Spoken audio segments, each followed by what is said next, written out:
Bonsoir Al-Oula, ravi de vous retrouver pour cette nouvelle édition à la une ce soir. Lutte antiterroriste, 3 partisans de Daesh interpellés ce matin par les services du BCJ. Les 3 mis en cause ont été arrêtés à Fès, Fnedq et Oulad Ghanem à El Jadida. Leur projet terroriste visait à porter gravement atteinte à la sécurité des personnes et à l'ordre public. Nous en parlerons avec un expert en sécurité.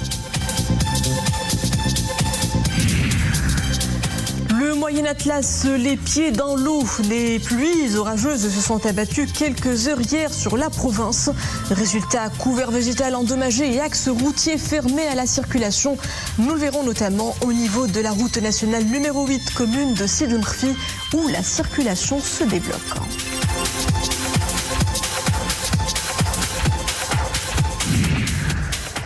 Sport, futsal, les Lions de la...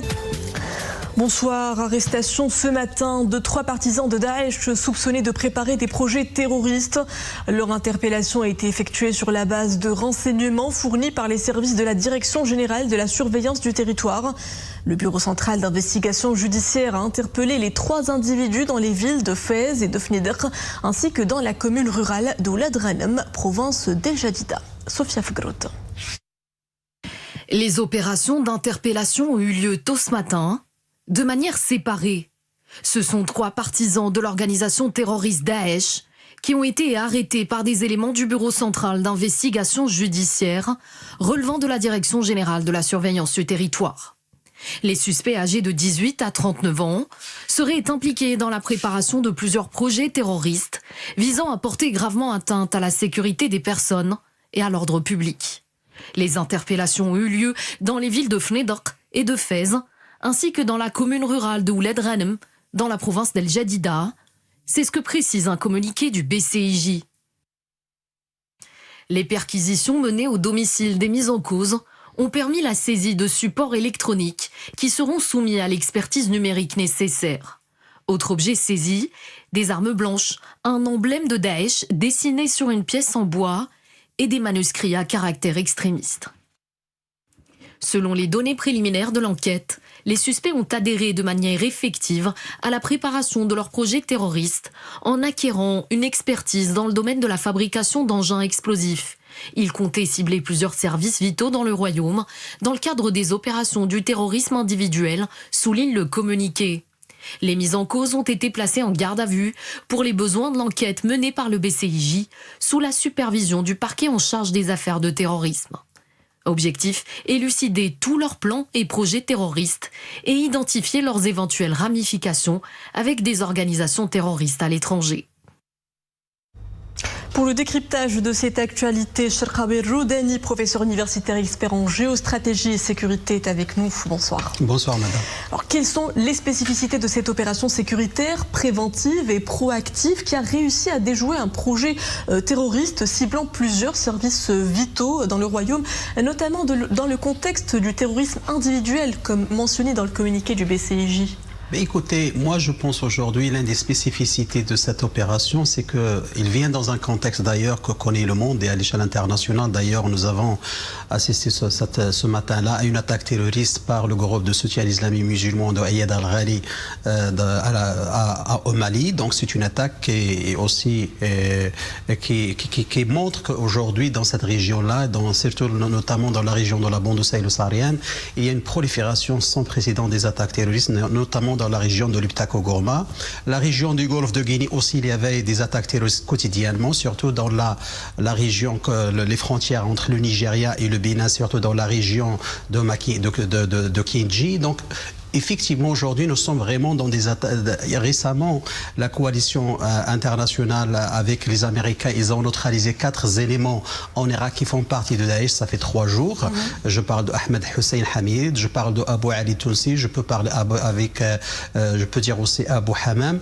Donc, ce sont des personnes qui sont potentiellement très, très dangereuses et aussi qui sont dans la perspective de faire évoluer la décentralisation, d'accord, des attaques terroristes au niveau des cellules terroristes ou bien ce qu'on appelle les lots solitaires, même si les lots solitaires n'existent pas d'une manière scientifiquement parlant, parce que chaque lot solitaire ou chaque personne donc, qui agisse pour faire une attaque terroriste, derrière lui, il y a, d'accord, un dispositif de propagande, d'idéologie et de propagande. C'est-à-dire qu'aujourd'hui, c'est un acteur, mais il n'est pas isolé. Aujourd'hui, je pense que nous sommes dans la continuité parce que depuis 2024, 28-29 janvier 2024, le Maroc a pu démanteler aujourd'hui jusqu'à maintenant 6 cellules terroristes avec 21 interpellés, des personnes qui font partie de Daesh, qui font allégeance à Daesh et particulièrement Daesh donc, du Grand Sahara, c'est-à-dire le Daesh qui opère dans la région de la bande sahélo-saharienne. Je pense aujourd'hui le Maroc, il est menacé. Le Maroc, ses atouts géostratégiques, sa position stratégique, surtout avec la dimension géopolitique de la Méditerranée, de l'Atlantique, fait en sorte que le Maroc, c'est dans le collimateur des groupes terroristes, étant donné aujourd'hui, il y a des points très stratégiques que les groupes terroristes, à travers les cellules, à travers les lots solitaires,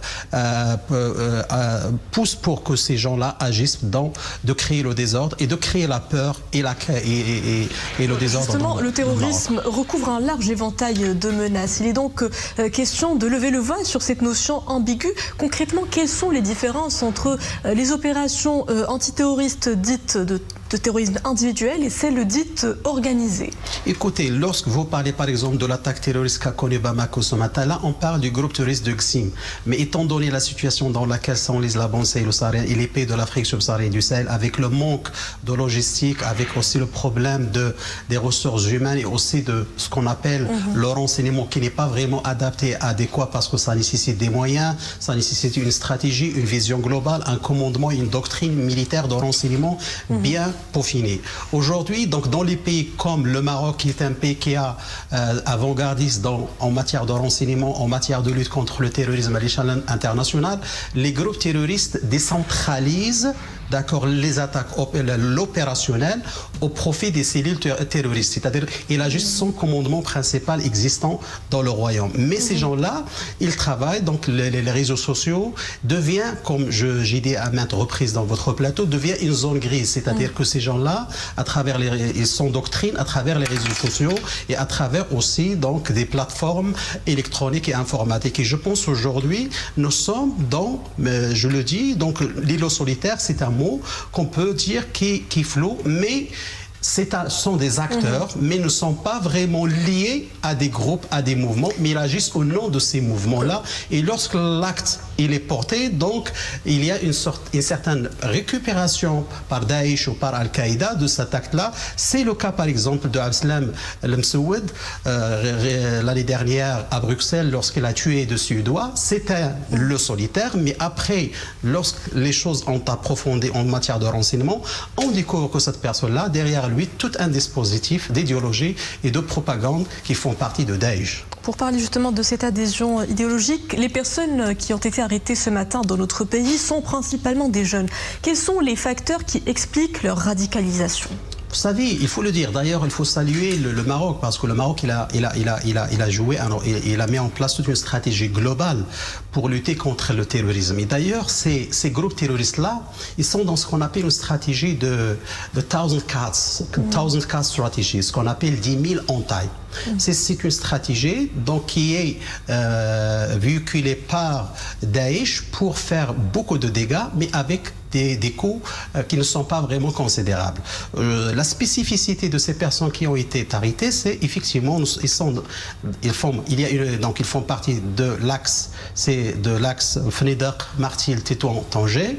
D'ailleurs, 40% des personnes qui ont été interpellées au cours de cette année 2024 donc, font partie de cette région-là.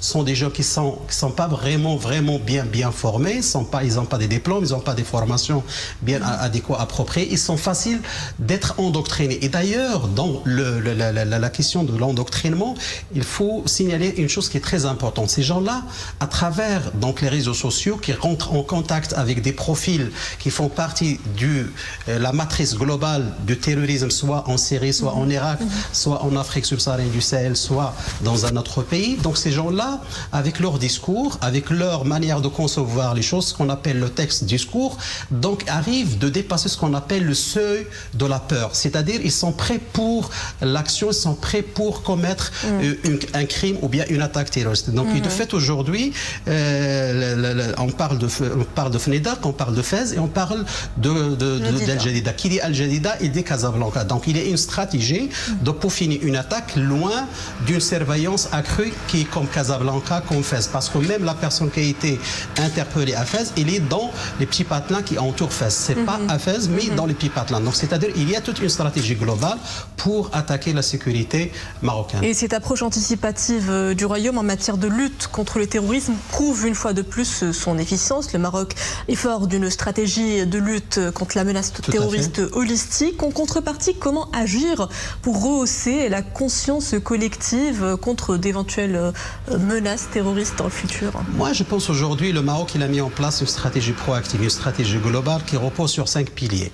Le pilier religieux, donc il y a une façon de concevoir la religion avec une certaine façon que la commanderie de croyants, Sa Majesté le Roi VI, en tant que chef d'État et commandant des croyants, joue un rôle très très important dans l'élaboration d'une stratégie pour décomposer le discours de l'extrémiste. Deuxième pilier qui est très important, le pilier de la sécurité et juridique. C'est un pilier qui est très important en mettant en place vraiment beaucoup d'investissements à l'échelle horizontale et verticale. D'ailleurs, le Bureau central d'investigation judiciaire, avec aussi donc la mise en place de plusieurs lois, la loi contre le terrorisme, la loi contre le blanchiment d'argent. Donc il y a plusieurs. Donc il y a le troisième pilier, le pilier socio-économique, que le Maroc aussi joue un rôle très important là-dessus pour éradiquer le terrorisme. Et aussi il y a le pilier de le renforcement des droits de l'homme et le renforcement de l'état de droit. Et le cinquième pilier qui est le plus important aussi, donc dans ce qu'on appelle la géopolitique de renseignement ou bien la géopolitique de la sécurité, c'est ce qu'on appelle la coopération internationale. En matière de coopération internationale, le Maroc joue un rôle très important. On a assisté récemment à un démantèlement d'une cellule terroriste en partenariat avec les Espagnols, avec les pays de l'Afrique subsaharienne du Sahel. Le Maroc joue un rôle très important. Au niveau multilatéral, le Maroc co-préside le Forum international pour la lutte contre le terrorisme. Il co-préside avec les États-Unis, le Niger et aussi l'Italie, ce qu'on appelle le Gros Focus Africa contre le terrorisme. Il abrite donc des conférences internationales, d'ailleurs l'Alliance internationale contre Daesh. Je pense aujourd'hui, nous sommes dans le Maroc il est dans une stratégie plus globale, pointue, pour accentuer donc la façon avec laquelle il y a une façon de concevoir, de lutter contre le terrorisme d'une manière efficace et aussi d'une manière responsable pour asseoir une stabilité nationale, régionale et aussi internationale. Cherka Beloudani, professeur universitaire et expert en géostratégie et sécurité, merci pour tous ces éclairages. Je vous en prie, madame.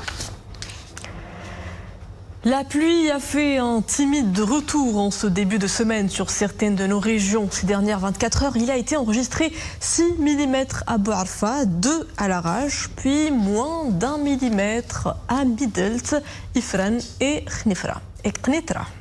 Il va falloir quand même garder votre parapluie à portée de main car ce soir, on retrouvera ce temps légèrement perturbé.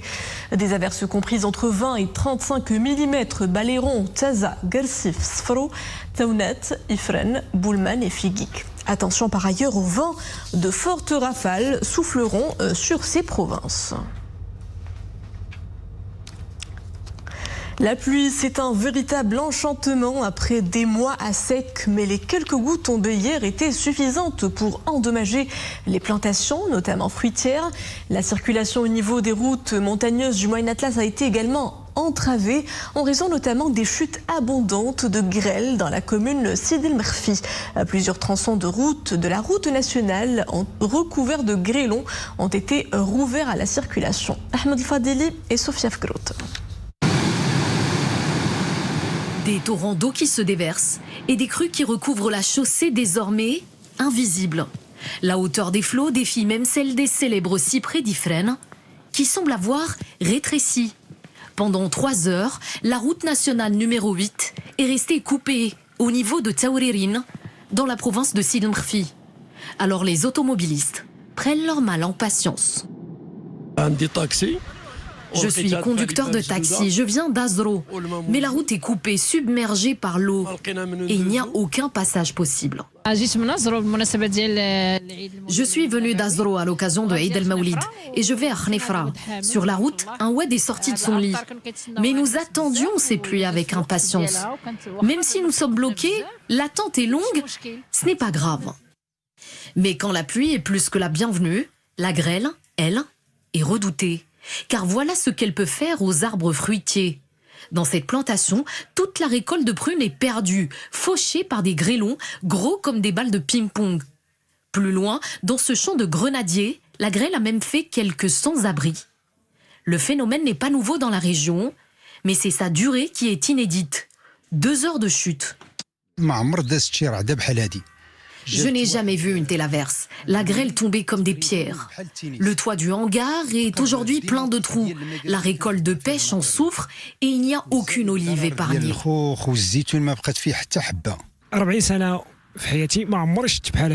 J'ai 40 ans et je n'ai jamais vu cela. La grêle tombait pendant 2 heures.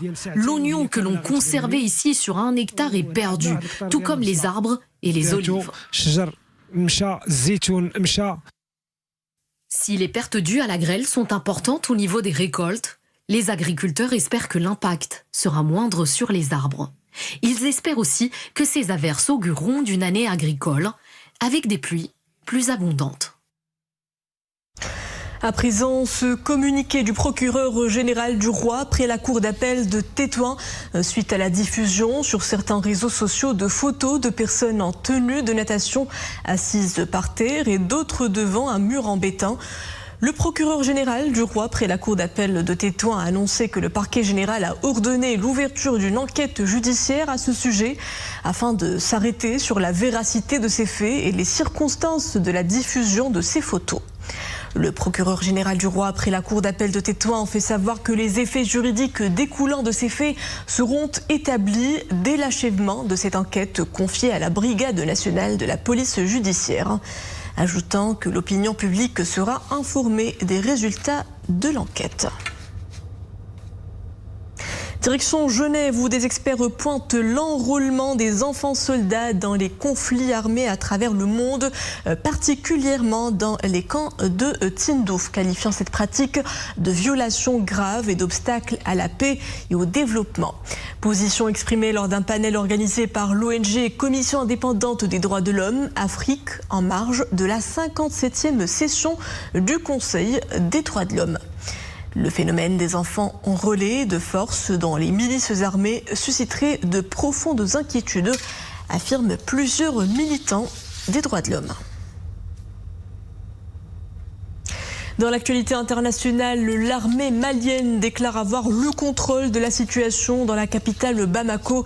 Déclaration faite suite à ce que l'armée malienne a présenté comme une tentative déjouée d'infiltration de la part de terroristes dans une école de gendarmerie. L'aéroport de Bamako est momentanément fermé face aux événements.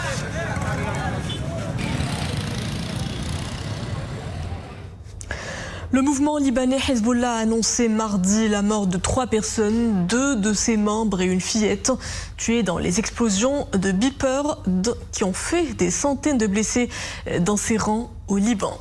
Le Hezbollah dit enquêter sur l'explosion simultanée des beepers, un système de radio-messagerie employé par cette formation. Et à Gaza, les hostilités s'intensifient au 12e mois de guerre. Après des mois de pourparlers infructueux, les objectifs, les visites et les réunions se poursuivent, visant à parvenir à une trêve dans ce territoire palestinien. C'est ce qu'a affirmé aujourd'hui le médiateur qatari. Le pays du Golfe, qui joue le rôle de médiateur aux côtés des États-Unis et de l'Égypte, tente depuis des mois d'obtenir un accord de cessez-le-feu associé à une libération des otages en échange de prisonniers palestiniens détenus par Israël. En Europe de l'Est, la tempête Boris progresse. La police polonaise a annoncé avoir retrouvé aujourd'hui 2 nouvelles victimes. Le bilan s'élève désormais à 6 morts dans ce pays. La puissante tempête poursuit sa route destructrice dans de nombreux pays de l'Europe centrale et orientale, où le décompte des victimes atteint désormais les 21 décès.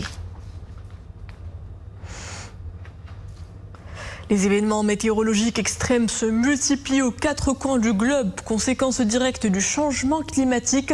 Regardez ces images au Portugal où 3 pompiers ont perdu la vie aujourd'hui dans un feu de forêt. Les services de secours font face depuis 3 jours à un incendie dévastateur qui a ravagé 10 000 hectares de surface boisée. Des flammes attisées par une chaleur étouffante et des vents violents.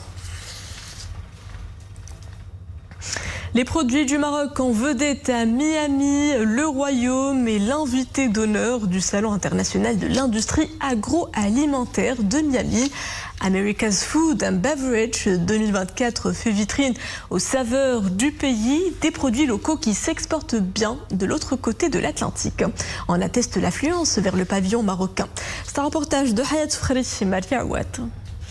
Fort de son patrimoine culinaire millénaire, le Maroc, riche de ses produits issus de l'agriculture, mais aussi de la pêche, s'offre au regard des visiteurs américains. Invité d'honneur du Salon international de l'industrie agroalimentaire de Miami, le Royaume se mue en une vitrine exceptionnelle du patrimoine culinaire, offrant ainsi une opportunité de renforcer les partenariats commerciaux avec le marché américain. C'est la première participation du Maroc et nous sommes payés à l'honneur, donc nous sommes vraiment ravis de cette participation. Le marché américain est un marché où le Maroc exporte depuis très longtemps une large gamme de produits et nous voulons développer encore ce marché qui représente à peu près 5 milliards de dollars. Avec un commerce bilatéral ayant atteint 5 milliards de dollars en 2023, les États-Unis sont un partenaire clé pour le Maroc, tant au niveau de la coopération internationale que pour façonner l'avenir des industries alimentaires. Forte de cette dynamique, le Maroc s'emploie à renforcer sa présence tant au niveau économique qu'au niveau social et culturel. Les États-Unis et Miami sont une priorité de la politique extérieure du Maroc. D'ailleurs, il y a une ligne aérienne directe entre Casablanca et Miami. De plus, le Maroc vient d'ouvrir un consulat à Miami. Tout cela, bien sûr, s'inscrit dans une vision royale initiée par Sa Majesté le Roi, afin d'établir les fondements socio-économiques et explorer activement une diversité de partenariats internationaux structurants.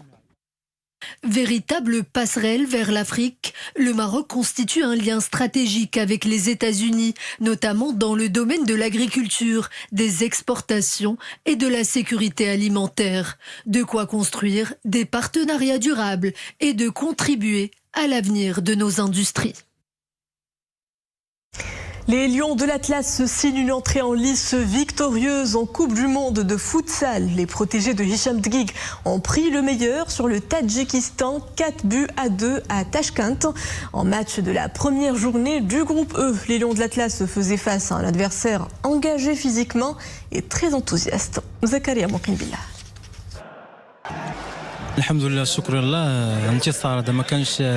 Cette victoire n'était pas facile contre le Tadjikistan. Le premier match de groupe est toujours un peu difficile. Nous avons suivi les orientations de notre entraîneur pour nous assurer les 3 points de la victoire. Le plus important est de remporter la victoire, quelle que soit la prestation. Ce sont les points qui comptent. Je tiens à remercier mes coéquipiers ainsi que les supporters qui sont venus nous soutenir à Tashkent. Les Lions de l'Atlas faisaient face à un adversaire engagé.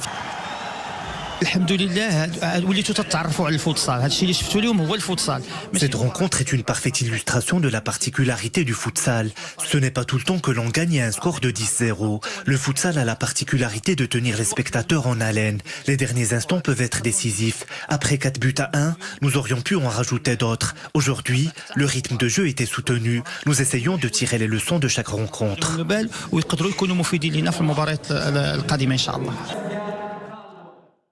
Et voilà, c'est la fin de cette édition. Merci à vous de l'avoir suivi. Le retour de l'information en langue arabe est à 21h. Excellente suite des programmes à tous sur Al Oula.